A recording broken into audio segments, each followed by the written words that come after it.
Hello friends, welcome to my blog melody of life. ఈరోజైతే నేను సొరకాయ పాయసాన్ని అయితే చేసి చూపిస్తాను. కద్దుకి కీర్. నేను ఒక పెద్ద సైజు సొరకాయని అయితే తీసుకున్నాను. లేతగా ఉన్నది చూసుకోవాలి. ఇలా పీల్ చేసి ముక్కలు కట్ చేసి పెట్టుకున్నాను.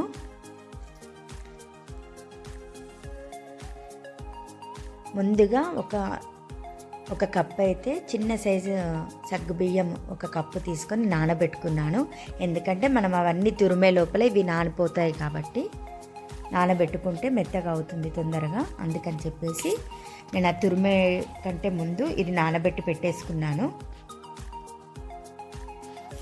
ఆ ముక్కలన్నిటిని కూడా ఇలా తురుముకోవాలి.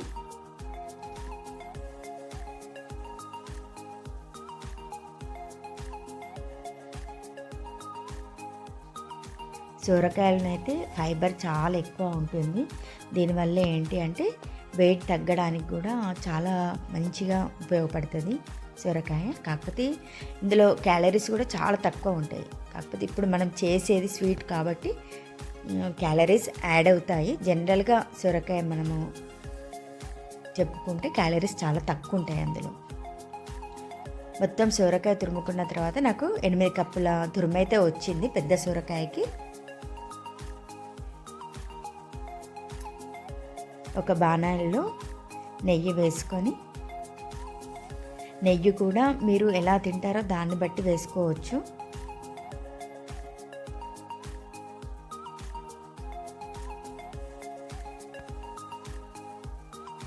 నెయ్యి వేసుకొని మనం నెమ్మదిగా కలర్ చేంజ్ అయ్యే వరకు తక్కువ మంట పైన పెట్టుకొని వేయించుకోవాలి.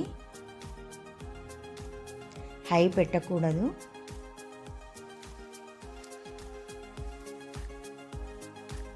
లో ఫ్లేమ్లో అయితేనే అది బాగా వాటర్ అంతా లాక్కొని కొద్దిగా డ్రై అయ్యే వరకు, కలర్ చేంజ్ అయ్యే వరకు అయితే మనం వేయించుకోవాలి. అడుగున వాటర్ వస్తాయి కదా, అది మాత్రం పక్కన తీసేయాలి.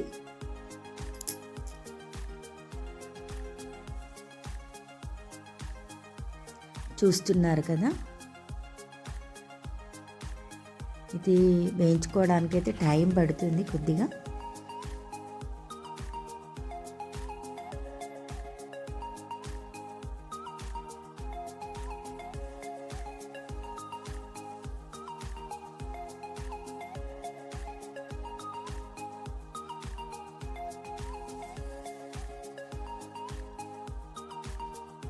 కొద్దిగా కలర్ కూడా చేంజ్ అయ్యింది. కొద్దిసేపు మూత పెట్టామనుకోండి, అది మెత్తబడుతుంది తొందరగా. ఉడకడానికి కూడా మనకు తొందరగా అయిపోతుంది అన్నమాట. నేను ఒక 2 లీటర్ల పాలైతే తీసుకున్నాను. 8 కప్పులు సొరకాయ, మళ్ళీ 1 కప్పు సగ్గుబియ్యము.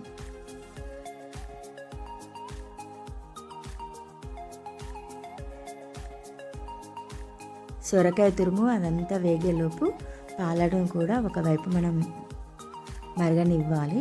ఎంత మరుగుతే అది అంత చిక్కగా అవుతాయి కదా, బాగుంటుంది. కోవా వచ్చేసి నేను ఒక 750 గ్రామ్స్ అయితే తీసుకున్నాను.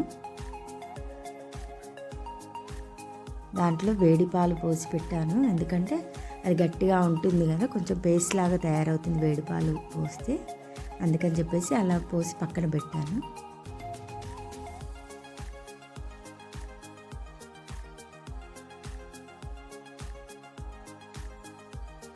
ఇది కలర్ చేంజ్ అయింది, మంచిగా వేగింది కూడాను.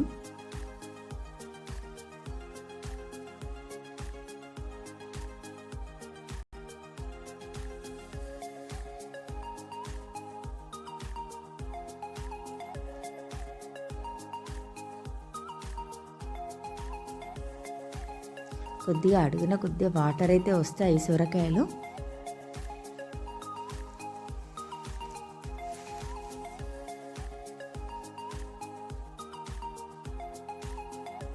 వాటర్ మొత్తం పీల్చుకునే వరకు కూడా మనం వేయించుకోవాలి.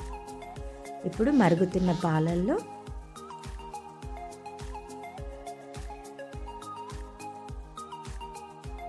ఆ తురుమంతా వేసుకోవాలి. మంచిగా వేగిన తర్వాత మరుగుతున్న పాలల్లోనే వేయాలి.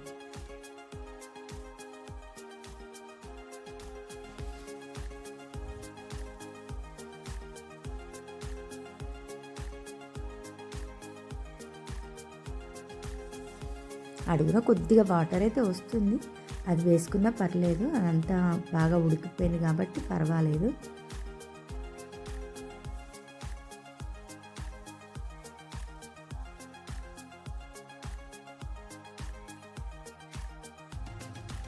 ఆల్రెడీ వేగినప్పుడు మళ్ళీ మూత పెట్టాం కాబట్టి అది మెత్తబడిపోయింది, అందుకని ఎక్కువ టైం ఏం తీసుకోదు. మనం నానబెట్టుకునే సగ్గుబియ్యం కూడా వేసేసుకోవాలి. ఇవి రెండు కలిపి కూడా కాసేపు ఉడికించాలి. ఒక 6-7 మినిట్స్ అయితే ఉడకాలి.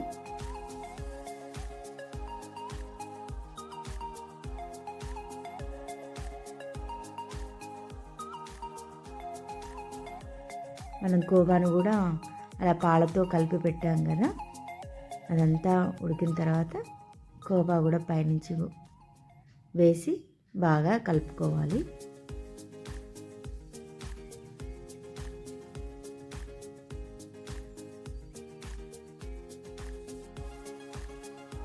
ఇప్పుడు నేను ఒక 4 కప్స్ షుగర్ అయితే యాడ్ చేశాను. ఎందుకంటే 8 కప్స్ తురుము, 1 కప్పు సగ్గు బియ్యం, మొత్తం 9 కప్పులు కదా, 4 కప్స్ అయితే యాడ్ చేశాను. యాక్చువల్గా ఇంకా తినే వాళ్ళకి 5 కప్స్ పడుతుంది, స్వీట్ ఎక్కువ తినాలనుకున్న వాళ్ళకి. నేను కొంచెం లైట్గా తింటానని చెప్పేసి నేను 4 కప్స్ వేసుకున్నాను. కోవా కూడా స్వీట్గా ఉంటుంది కదా, అందుకని చెప్పేసి. ఇంకా కలర్ యాడ్ చేయడం అయితే ఆప్షనల్ అండి, కలర్ అవాయిడ్ చేయడమే బెటర్. కాకపోతే మనము ఎవరైనా గెస్ట్లు వచ్చినప్పుడు కానీ మనం ఎవరికైనా ఇట్లా పెట్టడానికైతే కలర్ యాడ్ చేస్తే కొంచెం అట్రాక్టివ్గా కనిపిస్తుంది అంతే.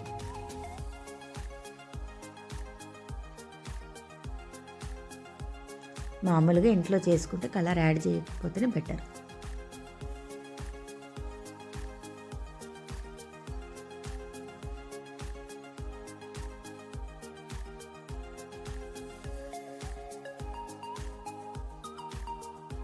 నేను ఇప్పుడు చేసిన క్వాంటిటీ అయితే ఒక 30 మెంబర్స్కి అయితే ఈజీగా వస్తుందండి. చూస్తున్నారు కదా కన్సిస్టెన్సీ అలా ఉండాలి. నేను డ్రై ఫ్రూట్స్ అలా కొద్దిగా గ్రైండింగ్ చేసుకున్నాను, బాదం, కాజు. ఇది వేడిగా అయినా చల్లగా అయినా ఎలాగైనా తినొచ్చు, ఎట్లయినా బాగానే ఉంటుంది. మీకు ఈ రెసిపీ కనుక నచ్చితే please do subscribe, like and share. మీరు తప్పకుండా ట్రై చేయండి, చాలా మంచి రెసిపీ. ఎవరైనా గెస్ట్లు వచ్చినా పెట్టడానికైనా చాలా బాగుంటుంది, ఇష్టపడైతే తింటారు తప్పకుండా. ఓకేనా ఫ్రెండ్స్, థ్యాంక్ యూ.